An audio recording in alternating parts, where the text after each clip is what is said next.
नमस्कार, पॉलिटॉक्स न्यूज में आपका स्वागत है। आप सुन रहे हैं news at night. INX case में पी चिदम्बरम को झटका, 26 अगस्त तक CBI रिमांड पर। पूर्व वित्त मंत्री और कांग्रेस के वरिष्ठ नेता पी चिदम्बरम के मामले में एक बड़ा फैसला आया है। CBI कोर्ट ने पी चिदम्बरम को 26 अगस्त तक रिमांड पर भेज दिया है। पी चिदम्बरम को CBI की हिरासत में 5 दिन के लिए भेज दिया गया है। CBI ने कहा था कि पैसे के लेन देन की पूरी जानकारी को विस्तार से जानने के लिए पी चिदम्बरम से पूछताछ जरूरी है और इसीलिए उन्हें रिमांड पर भेजा जाए। वकील और परिवार के लोग रोजाना 30 मिनट तक चिदम्बरम से मिल सकेंगे। कांग्रेस ने कहा, CBI ने इंद्राणी पर भरोसा किया, जिस पर बेटी की हत्या के आरोप पर चिदम्बरम पर नहीं।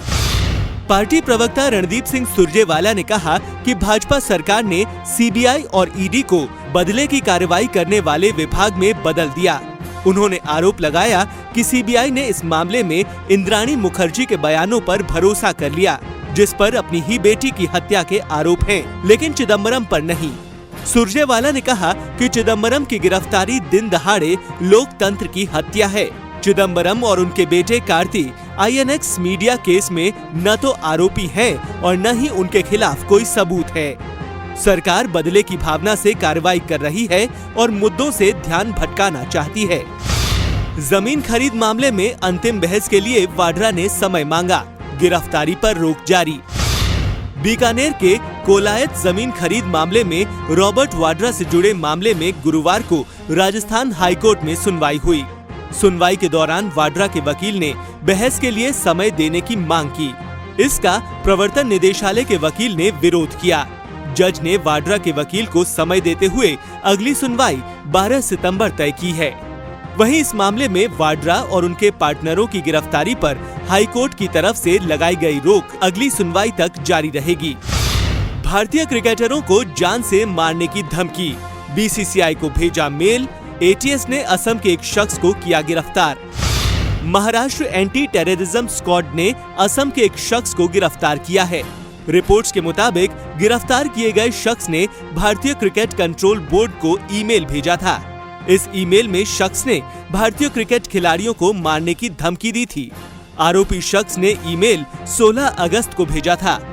BCCI ने इस संबंध में पुलिस को सूचित किया था, जिसके बाद ATS ने इस मामले की जांच शुरू कर दी।